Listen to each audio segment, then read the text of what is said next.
नज़ार गवानी साहब ने मोहब्बत के बारे में क्या खूबसूरत अल्फाज कहे हैं। मैं तुम्हें सिखा नहीं सकता मोहब्बत कैसे की जाती है।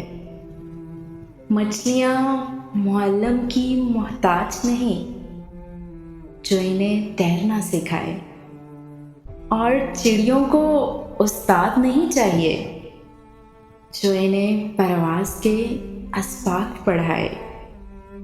तुम्हें खुद तैरना है, तुम्हें खुद उड़ना है।